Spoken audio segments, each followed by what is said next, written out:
14h-16h, Brigitte Lahaie, Sud Radio. Catherine Emlé-Périssol est avec nous. Nous évoquons le désir ensemble et je crois que nous avons une femme de désir qui nous rejoint. Bonjour Marjorie. Oui, bonjour Brigitte, bonjour Catherine. Bonjour. Oui, voilà, moi j'ai voulu participer à cette émission parce que oui, effectivement, moi j'ai beaucoup de désirs. Que ce soit d'ailleurs du désir sexuel ou mais je pense Est-ce que je pourrais dire que le désir, vous pourriez dire le désir m'habite? Oui. Oui. Bon, et en plus vous avez de l'humour et vous réagissez vite. Bravo. Oui, puis en fait quelque part, je pense que le désir c'est un peu un désir de vie peut-être. Mais je suis assez d'accord avec vous, bien sûr. Mais oui, c'est de ça dont il s'agit. Hein.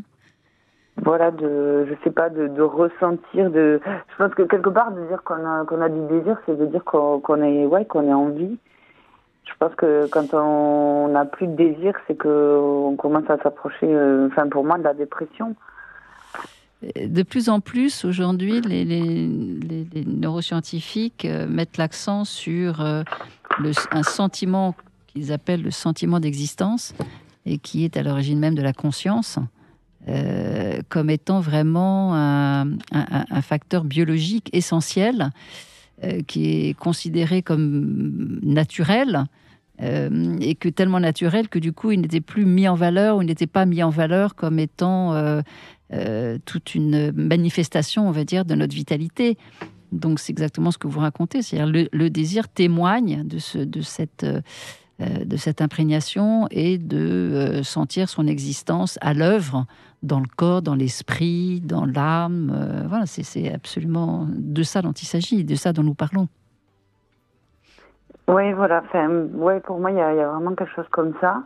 Alors, moi, il se manifeste de différentes manières. Ça peut être du désir sexuel, ça c'est sûr. Du désir de... Mais c'est vrai que c'est pas mal corporel, du désir de danse, de ressentir des choses.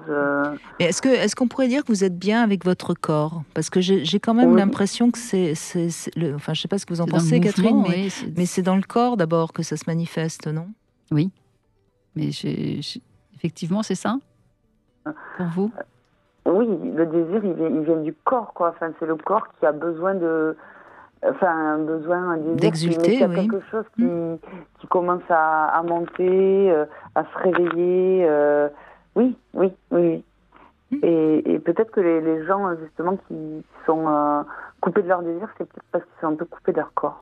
Et c'est pas par hasard que tant de femmes ont des pannes de désir, parce qu'il y a tellement de femmes qui n'aiment pas leur corps. Comment peut-on être vraiment à l'aise avec son désir si on n'aime pas son corps? Enfin, ça me paraît... et si on n'a pas envie de le faire vibrer. Hein. Oui, mais je crois aussi que, justement... on oublie un peu ça, c'est-à-dire que notre corps, c'est pas juste une enveloppe qui doit être bien qui doit être belle pour que les autres la trouvent belle. C'est aussi quelque chose qui nous permet de, je sais pas moi, d'apprécier la chaleur d'un bain ou bien sûr. Toutes ces choses-là, et c'est un outil, c'est pas juste... c'est pas un outil, hein, mais je vous comprends dans quel sens vous le dites. Ouais. Mais regardez, quand vous regardez un chat, la manière dont il va aller se mettre sur un rayon de soleil dans votre appartement, on voit bien comment l'animal sait jouir justement du moindre bienfait corporel. On est vraiment dans le domaine de la sensorialité, c'est-à-dire que le phénomène même du désir est complètement intriqué dans le fait que notre corps est une sorte de plaque sensible. Et le chat le raconte très bien. Lui, il va se mettre sous les rayons du soleil parce que du coup, il va capter à travers le soleil une chaleur qui lui fait du bien. Et nous sommes vraiment, nous aussi, dans des êtres de chair, donc des êtres de sensibilité. Moi, j'aime bien dire que nous sommes des êtres comme des plaques sensibles avec le milieu environnant. Et on va, je pense, le redécouvrir de plus en plus avec ce qui se passe actuellement sur le plan climatique. Nous sommes une partie véritablement de la Terre, et donc nous sommes inévitablement en interrelation avec les événements extérieurs. Et notre corps, inévitablement aussi, traduit, on va dire, comment nous sommes en relation. Et notre corps, c'est un réel baromètre de notre santé, à la fois mentale, psychique, etc. Mais aussi, Marjorie, si on est, par exemple, si on a une gastro, si on a très mal au ventre, on n'aura pas de désir d'avoir un rapport sexuel, par exemple. Parce que justement, notre corps n'est pas apte... ça ne veut pas dire qu'on ne pourra pas l'avoir, hein, mais ça sera pas tellement... on ne sera pas habité par un désir fou. Ce ne sera pas la priorité. Non, je ne crois pas. Non, hein. la priorité, c'est se replier et rester au chaud. C'est sûr. Après, moi, j'ai un fonctionnement peut-être qui est un peu étrange. Je ne sais pas. Mais moi, je sais que quand je suis pas bien, enfin, vraiment, sauf si évidemment je suis clouée au lit et que je ne peux plus bouger, mais je peux avoir du désir parce que je sais que, en tout cas, moi personnellement, le fait d'avoir un rapport sexuel peut m'aider pour plein de choses. C'est-à-dire que ça peut me mettre de meilleure humeur que ce que j'étais avant. Oui, bien sûr. Mais là, votre corps va bien. Oui. Donc votre corps va bien. Votre corps, au contraire, prend le relais, si je puis dire, sur votre tête. C'est ça. Mais même fatigué, ça peut me faire du bien, justement, parce que ça réveille le corps. Et ça, en fait, les sensations... Dans la position du missionnaire, hein, même fatigué, on y arrive. Hein. C'est ça. Non, mais le fait d'avoir... comment expliquer ça d'avoir une petite douleur, évidemment, si c'est un truc vraiment trop intense, ça ne marche pas. Mais d'avoir une petite douleur, le fait de venir finalement mettre du plaisir derrière, ça fait que la douleur va s'atténuer et finalement, c'est quelque chose de très agréable. Donc ça peut aussi m'arriver d'avoir du désir quand je suis un peu fatiguée ou même un peu fiévreuse, ça peut. Mais dès lors que vous faites l'expérience, effectivement, que ce plaisir participe, on va dire, à rééquilibrer votre corps, ça devient, le fait d'avoir des relations sexuelles devient une voie d'autant plus tentante, puisque non seulement vous avez le plaisir de la sexualité, mais en plus ça vient soulager ou ça vient détendre les pensées peut-être douloureuses ou négatives que vous aviez ou des petites douleurs. Mais c'est vrai qu'au-delà d'un certain seuil, c'est plus difficile. Oui. C'est tout. Mais cela étant dit, je ne sais pas, vous êtes médecin, Catherine Emlé-Périssol, donc vous allez confirmer ce que je vais te dire ou pas.